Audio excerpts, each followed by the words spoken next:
Unique দোয়া আছে, যেই দোয়ায় আল্লাহর কাছে আমার ক্ষমা, আমার মার্জনা, আমার চাহিদা, আমার রিজিক এগুলো কিছু চাওয়া হয় না।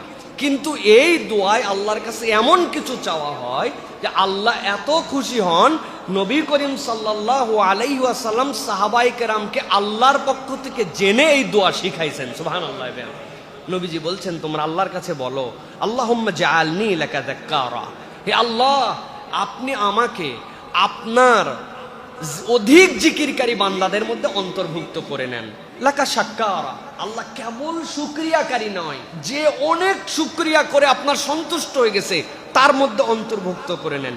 ইলাইকা আওয়াহা, আল্লাহ আপনার কাছে আমি কোমল হৃদয়ওয়ালা, যেই হৃদয়টা আপনার কাছে চাওয়ার সময় চোখে পানি চলে আসে, এরকম এক হৃদয়ওয়ালা আমাকে কবুল করে নেন। ইলাইকা মুনিবা লাকা মুখবিতা ইলাইকা আওয়াহা মুনিবা, আল্লাহ আপনি আপনার কাছে ফেরার মতো ফেরা, আল্লাহ আপনার কাছে কান্নাকাটি হৃদয়ওয়ালা, আপনার কাছে এমন দিল নিয়ে ফেরা যেই দিলটা আপনার কাছে বিনয়ী হয়ে যায়, এরকম একটা দিলওয়ালা বান্দা হিসাবে কবুল করে নেন। সুবহানাল্লাহ বলেন। তাহলে আমার কাছে গত সপ্তাহে জিজ্ঞাসা করেছিলেন, উত্তর দিয়েছি যে চোখে পানি আসে না।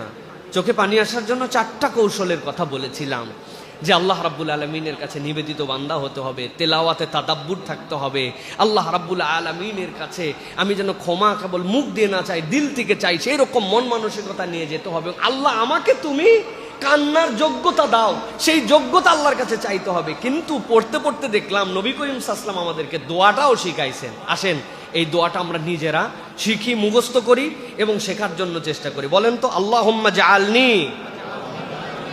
লাকা যাক্কারা লাকা শাক্কারা ইলাইকা আওয়াহা ইলাইকা মুনিবা লাকা মুখবিতা ইলাইকা আওয়াহাম মুনিবা। আল্লাহ তুমি আমাদেরকে অধিক শিকর শকরকারী, অধিক জিকিরকারী, তোমার জন্য কন্দনকারী চোখ, ওই রকম দিলওয়ালা, তোমার কাছে একদম সমর্পিত হয়ে যাও আত্মাওয়ালা আমাদেরকে বানায় দাও। বলেন আল্লাহুম্মা আমিন।